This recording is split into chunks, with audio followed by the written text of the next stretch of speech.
બારડોલીમાં ઘરફોડિયા તસ્કરોએ બંધ મકાનને નિશાન બનાવ્યું. કબાટ તોડી ઠંડે કલેજે ચોરી કરી તસ્કરો ફરાર. બારડોલીમાં ઘરફોડિયા તસ્કરો ફરી એકવાર ભેગા પડતા ગામતળ વિસ્તારમાં ઝવેરી મહોલ્લામાં આવેલા એક બંધ મકાનમાં નકુચા તોડી રાત્રિના સમયે પ્રવેશેલા તસ્કરોએ કબાટો તોડી રોકડ અને દાગીના મળી મોટી રકમની ચોરી કરી સફળતાપૂર્વક પલાયન થઈ ગયા હતા. બારડોલીમાં શ્રી નાચી આઈસ્ક્રીમનો વેપાર કરતા અને ગામતળ વિસ્તારમાં આવેલા ઝવેરી મહોલ્લામાં રહેતા ડુંગરસિંહ કિશનસિંહ રાજપૂત અને તેના પરિવારો 5 દિવસ પહેલા રાજસ્થાન મુકામે કૌટુંબિક લગ્ન પ્રસંગે ગયા હતા.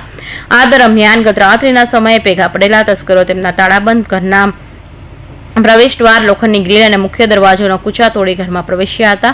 ઘરના વચલા રૂમમાં મૂકેલા 3 કબાટો તોડી તસ્કરોએ કબાટમાં અલગ અલગ મૂકેલા કુલ ₹50,000 રોકડા અને સોનાની એક ચેન, ચાંદીના સાંકડા તથા દેવસ્થાનમાં મૂકેલી દાન પેટીમાં રહેલું રોકડ, પરચુનન વગેરેની મતાની ઠંડા કલેજ ચોરી કરી નાસી છૂટ્યા હતા. માળ ઉપર રહેતા ભાડૂત અને આસપાસના મકાનોમાં રહીશોને તસ્કરોની ગતિવિધિની જરા પણ ગંધ આવી નહોતી. સવારે ભાડું તે નીચે આવતા લૂંટવાની હકીકત જાણી ફળિયાના રહીશો અને રાજસ્થાનમાં ગયેલા મકાન માલિકને ઘટનાની જાણ થઈ હતી અને મકાન માલિકની સંબંધીઓ આવી પહોંચતા બારડોલી પોલીસને જાણ કરાઈ હતી. મોબાઈલ સંપર્ક દરમિયાન મકાન માલિકે કબાટમાં મૂકેલી મત્તા જણાવી હતી. પોલીસે બનાવની જગ્યાનું નિરીક્ષણ કરી ફરિયાદ અરજી આધારે આસપાસના સીસીટીવી કેમેરા ફૂટેજ તપાસવાની સાથે તસ્કરોનું પગેરું પકડવા જરૂરી કાર્યવાહી શરૂ કરી હતી.